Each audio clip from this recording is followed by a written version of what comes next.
రేపు నేను ముఖ్యమంత్రి అయిన తర్వాత వైఎస్ఆర్ కాంగ్రెస్ వాళ్ళు వదిలిపెట్టాలా అని అడుగుతున్నా. ఈ పరిస్థితి తెచ్చింది ఎవరు? సైకో అవునా కాదా? అంటే ఈ రాష్ట్రంలో బతకడానికి మనకు అర్హత లేదా? ఏంటి అహంకారం? ఏంటి దౌర్భాగ్యం? ఏంటి యొక్క నియంత పోకూడదని మిమ్మల్ని అడుగుతున్నా. ఏ వ్యక్తి అయినా ఎప్పుడైనా చేశారని అడుగుతున్నా. 45 ఏళ్లుగా ముఖ్యమంత్రిగా, 14 సంవత్సరాలు ముఖ్యమంత్రిగా ఉన్నాను. 45 ఏళ్ళు రాజకీయాల్లో ఉన్నాను. ఏ ముఖ్యమంత్రిని నేను చూడలేదు. ప్రతి ఒక్కరూ నిద్ర లేస్తే లేకుంటే పడుకుంటే నిద్ర లేని రాత్రులు గడుపుతున్నారు. ఇంకో పక్క ఒక్క విషయం మీరు గుర్తుపెట్టుకోండి. రేపో ఎల్లుండో ఇంకొక చట్టం తీసుకొచ్చాడు. ఆ చట్టం భయంకరమైన చట్టం. ఆ చట్టం మీరు ఇది కదా,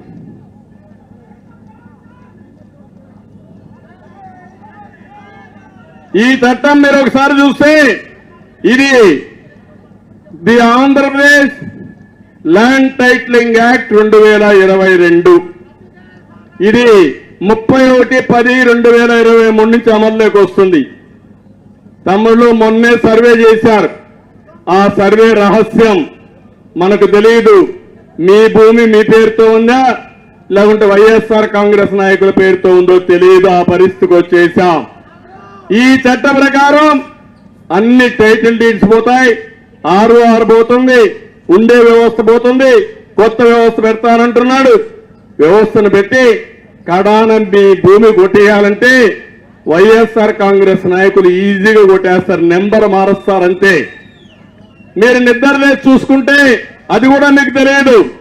22A అంటారు. అంటే ఇది ప్రభుత్వ భూమి. అక్కడి నుంచి వస్తాడు బ్రోకర్ వస్తాడు. ఇది ప్రభుత్వ భూమి కాదు, నేను ఇప్పిస్తా నీకు, నాకు వాటా ఎంత ఇస్తావు అంటే. ఒక్క విషయం మీరు గుర్తుపెట్టుకోవాలి. ముఖ్యమంత్రిగా నాకు ఒక అనుభవం ఉంది. నేను తెలంగాణ ఆంధ్రప్రదేశ్ సమైక్యంలో చూశాను. తెలంగాణలో ఉండే టైటిల్ డీడ్స్ అన్ని భూములకి చాలా డిస్ప్యూట్ ఉంటాయి.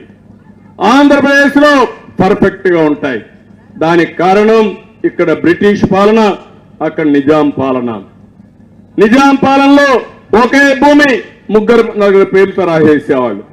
ఇక్కడట్టు కాకుండా జమాబందీ చేసేవాళ్ళు. సంవత్సరానికి ఒకసారి KMలు VMలు కూర్చొని జమాబందీ చేసి మన భూమి మంది అని సర్టిఫికెట్ చేసేవారు.